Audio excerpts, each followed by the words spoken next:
Well, that's where we leave it from this side of the studio. Thank you so much for your company. I'll now hand you over to the one and only O'Brien Kimani. He's back on your screens. O'Brien, good to have you back. And Yes, well, indeed. the ball is in your court. Take us through Business Defined. Sorry, Karen, for stepping on your shoes, but thank you very much. Of course, as you are aware, I was on a working trip, but now we're back so that we can inform the world on what is happening in the world of business. Otherwise, thank you very much. I know you really want to know where we were, but of course, I'm going to inform you more because I'm not about to spill more beans. I'm going to inform you more when we touch base, that is later. Otherwise, enjoy your afternoon and hope to see you then. I will. And here we are again. Good afternoon and welcome to Business Defined. I am O'Brien Kimani, and of course, many thanks for joining us.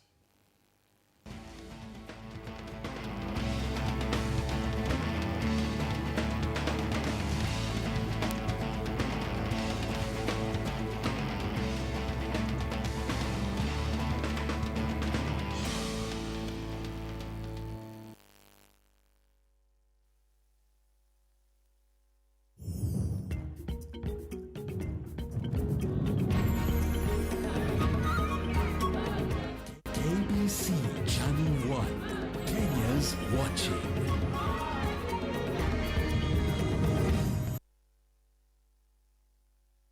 Ketchup chocolate ink.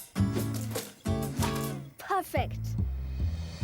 Stop. Forget ordinary stain removers. Use new improved Jik with extra whitening power. It not only removes the toughest stains and keeps your fabric stronger, it also leaves your clothes whiter and brighter. Though it feels right inside, our luck just seems to hide. Our drive won't let us stop it. Our faith won't let us drop it. Our dream is who we are. So all those who reach the stars sing victory. Finally victory. Wakey, wakey, time for school. But Mom, I don't have a clean shirt to wear to school. New improved Jik with extra whitening power. Just Jik it.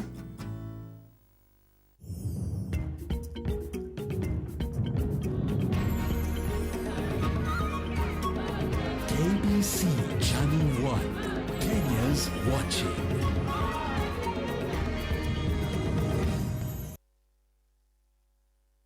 Performing.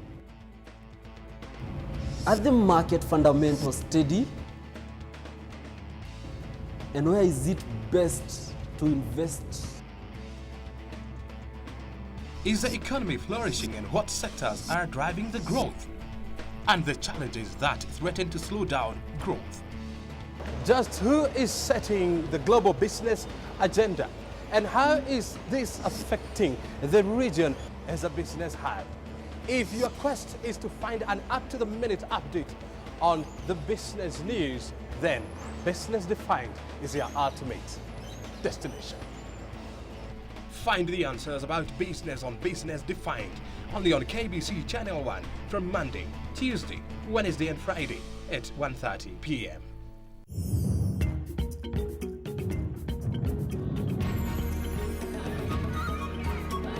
KBC Channel 1, Kenya's watching.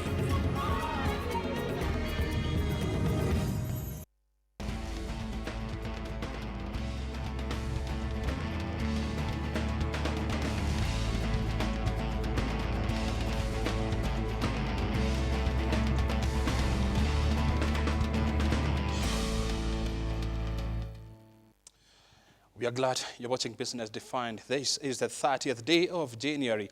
The year is 2012. You're watching Business Defined, and I am O'Brien Kimani. Well, government auditors are expected to tour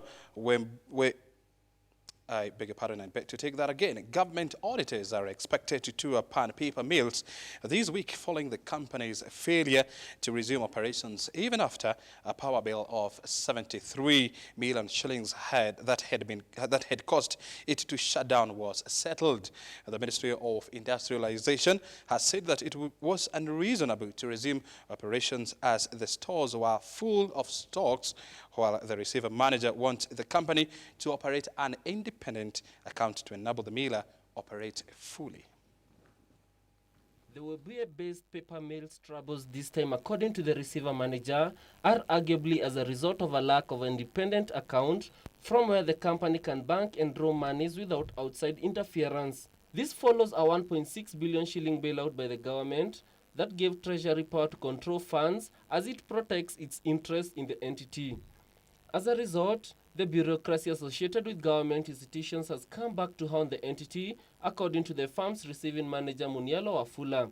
Wafula on Thursday the 19th said, and I quote, "All operations have been stopped, but we will resume soon as power is restored. The bill was supposed to be settled anytime this week, but this has not been done due to government bureaucracy." End of quote. The closure led to the loss of income for over 1,000 workers employed by the miller. However, even after the power was restored, the company has failed to restart operations as the stores are full. The miller that operates between 80 and 100 tons of paper daily has failed to secure a market and had up to 3,000 metric tons of stocks lying in the warehouses as per last November.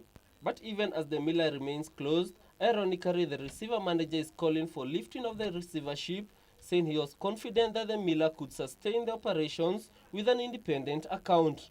And with this opinion in place, it remains unclear as to whether the government is reconsidering the receiver's manager's view, with reports that Treasury has sent its auditors to the company despite it holding the miller's accounts.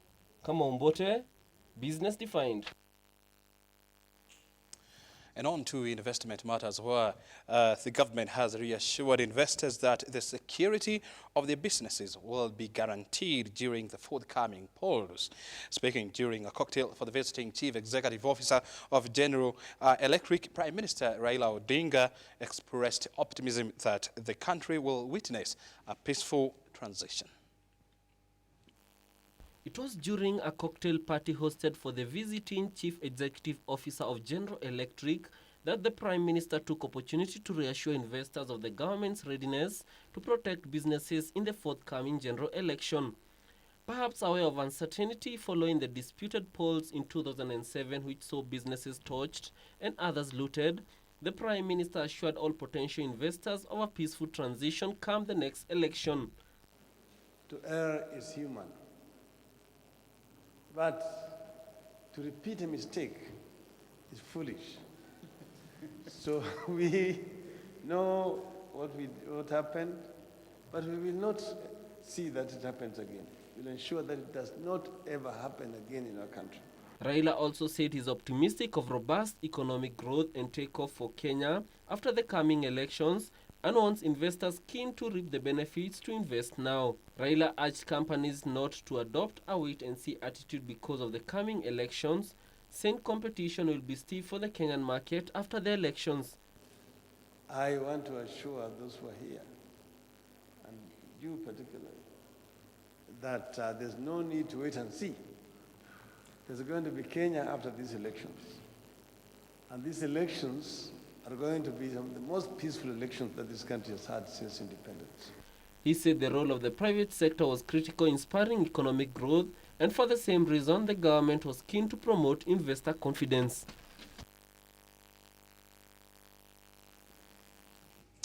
And elsewhere, lengthy procedures for issuing work permits by East Africa Community state members and existence of several weighbridge stations in the central and northern corridors are some of the barriers hampering trade within the bloc. The EAC quarterly report on the elimination of trade of non-tariff barriers says, though a lot of progress has been achieved, the process has been slowed down by lack of political goodwill. The report terms NTBs to trade as the biggest impediment to full attainment of a free trade area.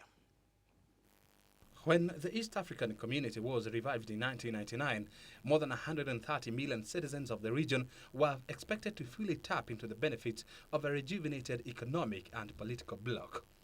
12 years later, significant progress has been made in the bloc's integration progress, but the customs union, which was the first pillar upon which integration is hinged on, is yet to be fully operational.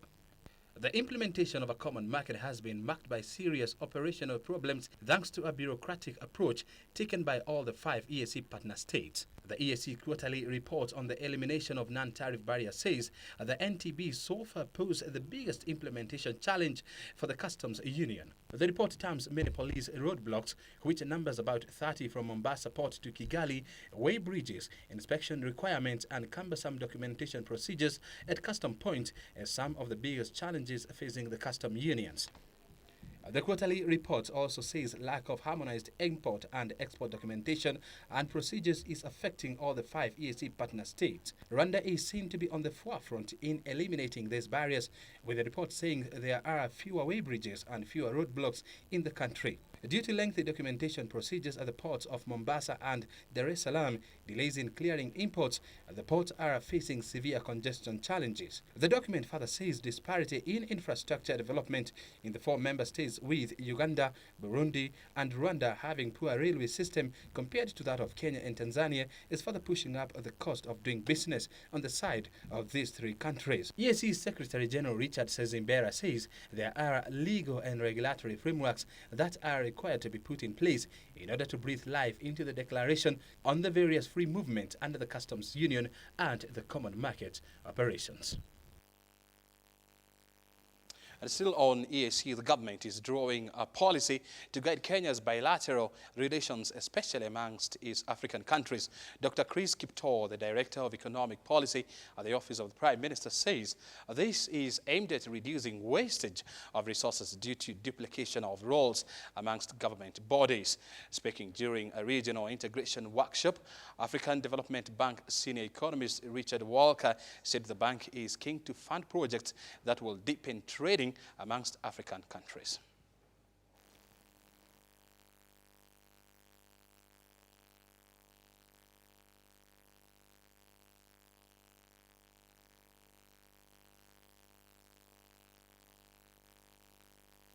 Look at our international trade, about 48% is actually within Africa.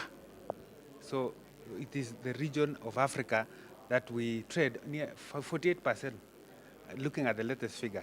If you look at that 48%, 70% of that is in COMESA, and Kenya is a member of COMESA. If you bring in Tanzania, which is a member of EAC but not a member of COMESA, and you add into that COMESA, you have 85%, COMESA plus Tanzania. So 85% of our trade is with our region, and we are members of EAC, we are members of COMESA. Land transport is an important one. We're doing a number of investments in roads. We're also supporting some studies on rail, ultimately to try and identify critical rail developments. But then there are other areas. I mean, we've talked about the port of Mombasa is another critical, say, infrastructure asset for the region. And I know there's a lot of ongoing discussions on the best way to approach, say, rehabilitation and operations in the port. That's important as well. As well as then for us, another level is energy. Creating a regional power pool, being able to distribute power from surplus countries to deficit countries. And time now to have a look at our business jargon next.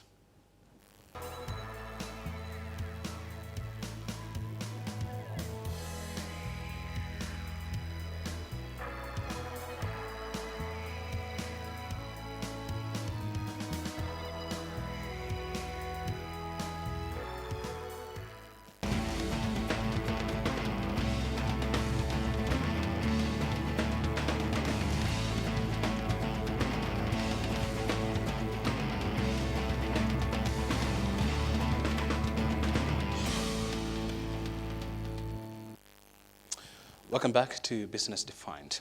Well, agribusiness loans has been launched targeting youths across the country.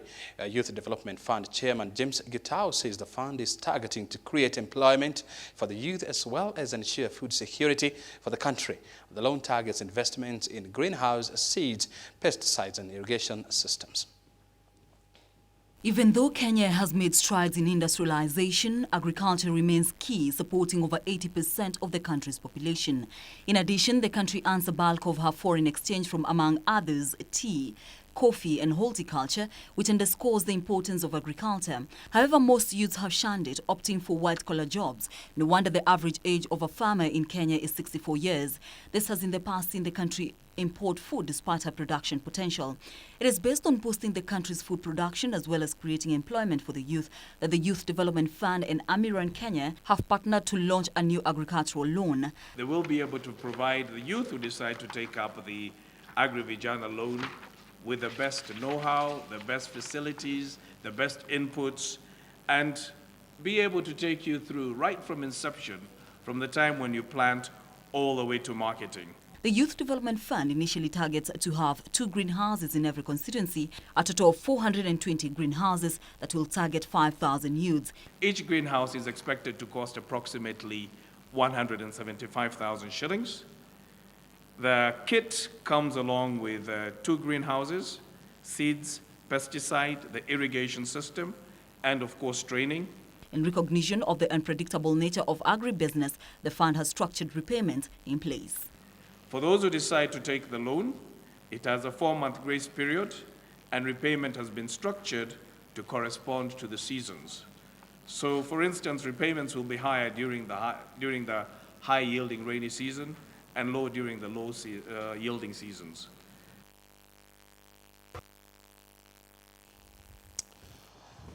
Well, Mr. Juma Mwatata is the Chief Executive of Youth Enterprise Development Fund, joining us now on Business Defined so that we can explore that topic on youth and farming even more. Thanks for joining us on Business Defined.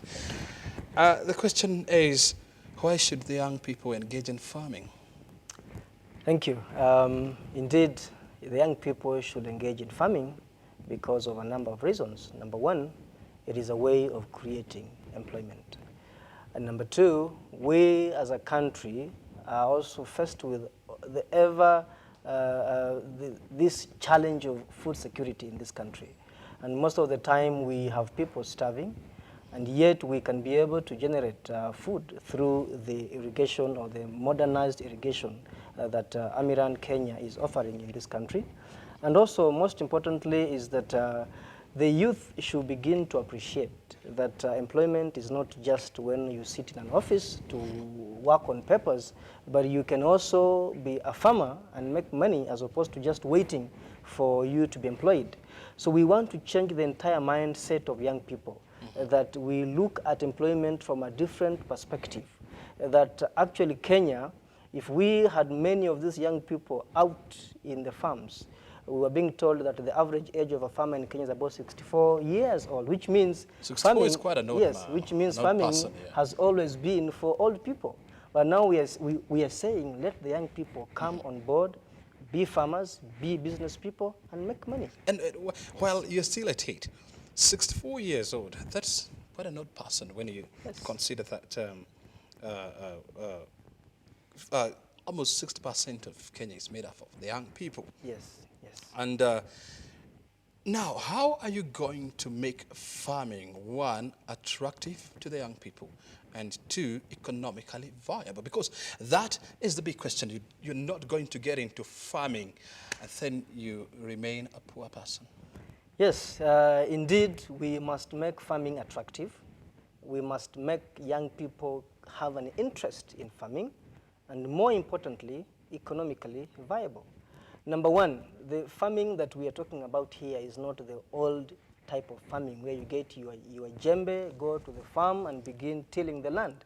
We are looking at a farming that uses technology, the drip irrigation technology. And if you look at even the structure of a greenhouse, it's cool in itself. So you will not really... I like the word cool. Yes, it's cool. Because you can go to school, you can do whatever you do, but still you have a greenhouse which is very well built. It is not, it will not make you dirty. But at the same time, what you grow in that greenhouse is basically food stuff that easily sells in the market. No, I get it. When you'll be going to the young people, what will you be telling them to convince them to get into farming? Of course, you realize that...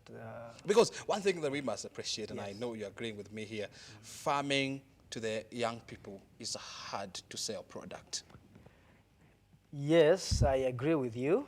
But also looking at our experience as a fund, currently we have so many of these young people who are already in farming as we speak.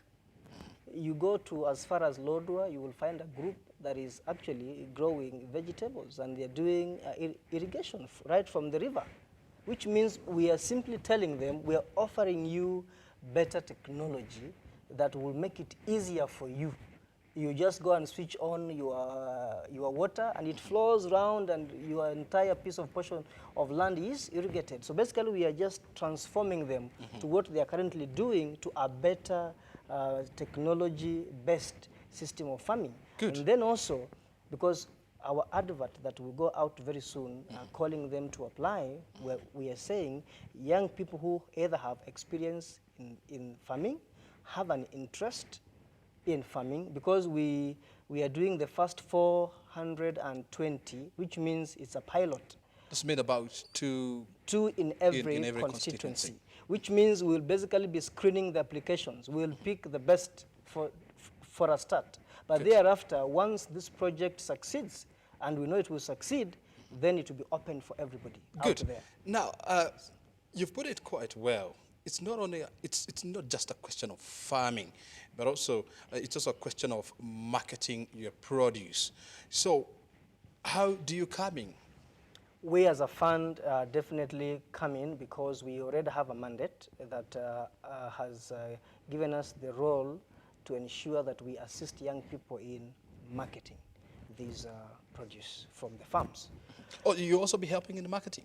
Yes, we'll assist because we have a mandate. It's called Marketing Access and Linkages, where we basically go out, and we have already started discussions with a number of institutions, supermarkets, where we can be able to have the young persons supply. But more importantly, we are also saying that, because if you look at the conditions that the youth are supposed to comply with, we are saying youth who will have a guarantor or a sponsor, which means you can have someone like you, but I can see you are a youth. Someone like you who may not really be a youth, yes, who is not a youth, but already has a market where this produce can go. That person can guarantee the group. Great. Yes. I want you to answer 3 questions in one. Yes. For one thing, who qualifies for this funding? 2, at what interest rate? And 3, how to apply? Number 1, anybody between the age of 18 to 35.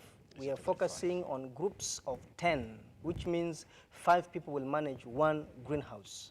Number 2, it is at 8% one-off management fee, which means 8%. we only, one-off management fee, not interest. Not interest. Because interest comes in every month. This one is only one-off. We charge you 8% and that's it. And then number 3, how to apply. We'll put an advert in the papers. We'll have forms all over this country in terms of our offices in the regions, the Ministry of Youth Affairs and Sports offices, and even at Amiran, and also at our headquarters in Nairobi. Good. You can get the forms and apply. Thank you very much. I know time is short, but of course, we can always discuss this topic further in the future. Yes. And many thanks and for joining us right here on Business Defined. Thank you Mr. very Juma much. Mwatata. Thank you very much. I Many thanks. appreciate the time. All the best. Thank you. Good. Mr. Juma Mwatata, the Chief Executive Officer of Youth Enterprise Development Fund, there explaining to us what mechanisms they're putting in place as they move forward to green the country through greenhouse farming. And you're watching Business Defined now, and moving on, battery giant Eveready East Africa has registered 16% decline in net sales, recording 123.9 million shillings loss after taxation.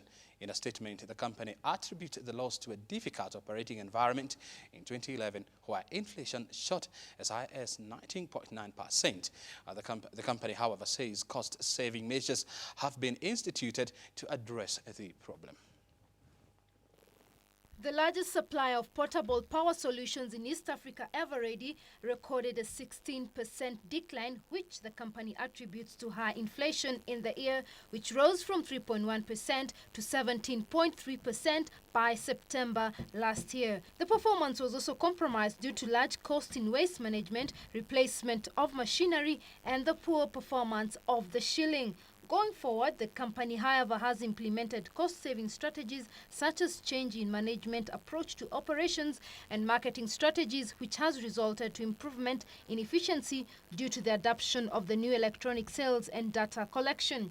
In a statement, the company chairman Moody Awori says the company has restructured its distribution operations in both export and local markets. The company, that has a workforce of over 300 people, also says it will review its personnel. The company directors did not propose any dividend payout to the shareholders due to poor performance. And moving on, the continuing probe on the depreciation of the Kenyan shilling by the Parliamentary Committee on the shilling failed to kick off today after CBK Governor Njuguna Ndung'u failed to appear before the committee on grounds that he was opening a workshop here in Nairobi.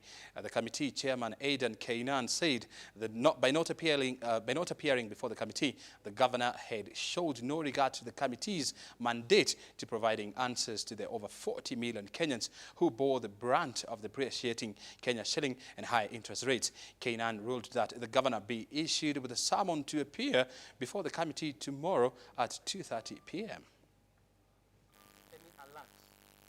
It was not business as usual today at the probe on the shilling's performance by the Parliamentary Committee on the Shilling. The governor of the Central Bank of Kenya, Njuguna Ndung'u, failed to show up before the committee and instead sent 3 members of the Monetary Policy Committee to represent him. The reason for his absence, he was opening a workshop here in Nairobi. The committee was not amused by his absence and termed it as irresponsible and disregard for the law, considering the matters beforehand plunged the country into hard economic times. Expected the governor to come, and we are at the close of our meeting. I have seen the letter that the governor has written, and the tone of that letter gives me the impression that this is just procedural issues, but he very well knew that this was not what we wanted. And I think it's very clear, we're not attacking the governor per se. We are saying that the office of the governor is one which must be sanctified. The committee questioned Ndung'u's commitment in providing answers to the many questions most Kenyans have on why the shilling depreciated from 85 shillings against the dollar to 107 shillings last year, and why the Monetary Policy Committee had not met earlier to put in stringent measures. The shilling started depreciating, whether as a man in charge of the supervision of banks, whether indeed he really noted whether there was any inside trading activity by directors of particular bank, and if indeed that was the case, what did he do? The committee said that they were not going to deal with representatives from the Monetary Policy Committee because the governor himself had made serious accusations against various banks, blaming them for the depreciation of the shilling, and so it was only fair that the governor himself showed up. Now, since we've been here, we have interacted with banks, and we have been able to see and to get information as to which banks the central bank governor was referring to. So we would want to ask him why he would make a remark and then backtrack on it, or was he involved? So to me, it's a very personal issue. As far as I'm concerned, he may be the central bank governor, but he did take responsibility for remarks that he made. The committee's chairman, Aidan Kainan, directed that the governor be summoned to appear before it tomorrow at 2:30 p.m. Please tell him, under the Kenyan law, there are only 2 items that require an express permission from the head of government before, and I think that now is almost being rendered irrelevant, it's almost unconstitutional. It's the only 2 things, 2 known things, for those of you who are not familiar, is anything that touches on the Navy and the military. Charles, I think I stand correct. These are the only 2 things that somebody requires the express in advance permission from the HE. The director of the Bank Fraud Department of CBK, Gabriel Mbuvi, was also directed to appear before the committee tomorrow with a full report of what measures his department took to salvage the situation. Kenan said that following misinformation from the CBK, both Ndungu and Mbuvi will be put under oath tomorrow. Ruth Mutegi, Business Defined. You all better keep it right here tomorrow to see the direction that story takes next. Time now we dash to the market. That is Nairobi Securities Exchange, and have a look at how the market performed, that is last week. Remember, this is the 30th day of January, which means that it is the last week of the month of January. So let's have a look at how the market performed last week. And as you can see, turnover rose to 1.3 billion shillings from 768 million shillings posted the previous week, while the number of shares traded stood at 140 million shares against 71 million posted the previous week as well. The NSE 20 share index notched up 17.20 points to settle at 3,202.34 points. The all share index, all NASI, was up 0.06% to settle at 68.79 points over there. The FTSE Kenya and NSE Kenya 50 index was up 1.02% to stand at 90.28 points.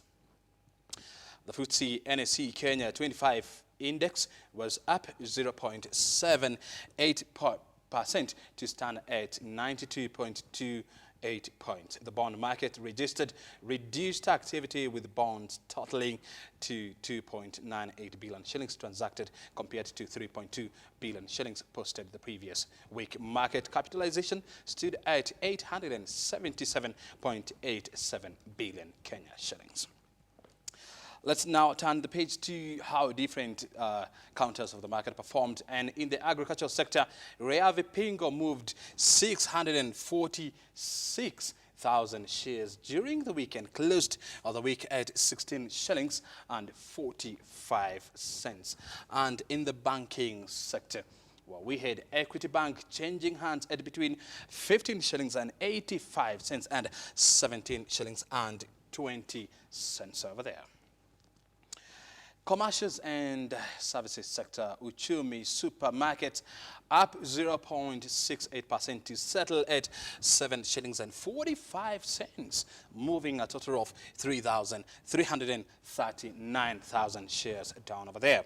And in the construction and allied sector, where we had Bamburi Cement moving a total of 192,000 shares and closed the week at 130 shillings there. Finally, in the energy and petroleum sector, where we had Kanakobi moving a total of 2 million shares and closed the week at an improved price of 10 shillings and 10 cents. And that is a look at the market. Time now to have a look at how the Kenya shilling performed as well.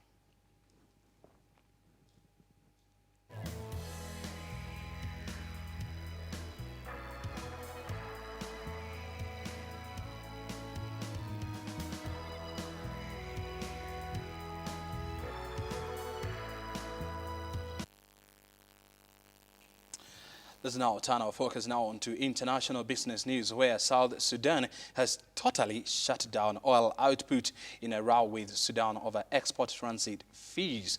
Minister of Petroleum and Mining Stephen Dudau says pumping will only restart after the two reach a deal covering border security and the disputed Abyei region. Meanwhile, EU leaders will sign off on a permanent rescue fund for the Eurozone at a summit today and are expected to agree on a balanced budget rule in a national legislation. Details of these and other stories in our business news roundup. Landlocked South Sudan took about 3/4 of Sudan's oil output when it broke away, but still needs pipelines running through its northern neighbor to export crude oil. Both sides have failed to resolve a long list of disputes, including how to disentangle their oil industries, divide debt, mark the poorly drawn border, and decide who should control Abyei. Juba depends on oil for about 98% of state revenues, while for Khartoum, transit fees are crucial since it lost the oil fields themselves last year. That plunged it into a severe economic crisis. The new UN member state said it would shut off its roughly 350,000 barrels per day output after Khartoum started taking some oil in lieu of what it called unpaid fees. Minister of Petroleum and Mining Stephen Theodore said to restart pumping, seized cargoes of oil had to be released, stolen crude returned, and Sudan to cease support for rebel groups in South Sudan. Meanwhile, EU leaders will sign off on a permanent rescue fund for the Eurozone at a summit today and are expected to agree on a balanced budget rule in national legislation. The summit, the 17th in 2 years as the EU battles to resolve its sovereign debt problems, is supposed to focus on creating jobs and growth, with the leaders looking to shift the narrative away from politically unpopular budget austerity. The summit is expected to announce that up to $26.4 billion of unused funds from the EU's 2007-2013 budget will be redirected toward job creation, especially among the young, and will commit to freeing up bank lending to small and medium-sized companies. And in technology, Facebook's initial public offering is likely to set a new standard for how low investment banks are willing to go on advisory fees to win big business. The world's largest online social network is expected to tap public markets for $10 billion in the coming months in an offering that will value the company at up to $100 billion. That has set up a fierce competition on Wall Street, particularly between the presumed front-runners Morgan Stanley and Goldman Sachs Group Inc., which may offer their underwriting services for as little as 1% of gross proceeds. That would be far less than the 7% fee that smaller deals typically fetch, or the 2 or 3% that large deals tend to command. It will be an easy sell as hordes of investors are keen to jump on the social media trend, and even a 1% fee would reap $100 million in revenue for investment banks. And finally, the Facebook IPO is nigh. Get ready to buy yourself some shares of the world's largest search engine. I mean, social engine as well.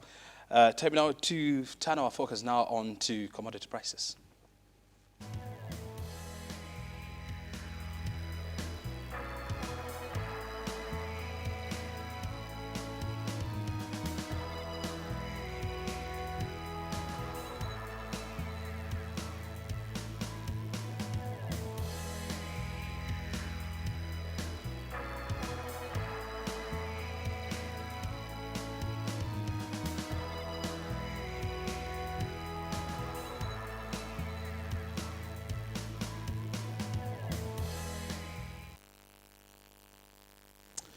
And with that story on Facebook, we wrap up our business program for today. Thank you very much for watching Business Defined. I am O'Brien Kimani. Many thanks, and we hope to see you again tomorrow. Remember, this program comes to you every day of the working week, apart from Thursdays, every day from 1:30 p.m. all the way to 2. We hope to see you again tomorrow, safe and sound. And until then, have yourself a lovely afternoon.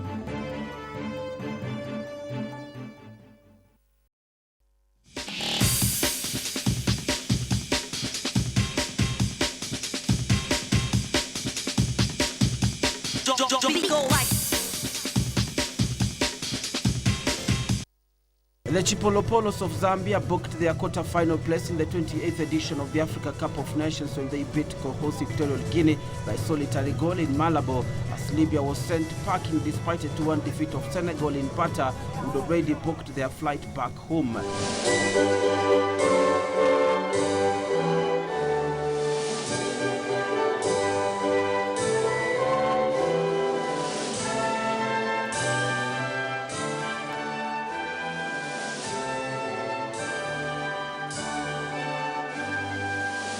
The Copper Bullets, who needed just a draw to the last 8, was spearheaded by the ever-reliable captain Christopher Katongo, who missed a number of chances aided by Mayuka before finding the target. The right wing then. Zambia bring it forward. Kalaba curls into that's a good ball, but it's too close to the keeper. And Clementino Silva is right on that one. Routine catch with Mayuka lurking.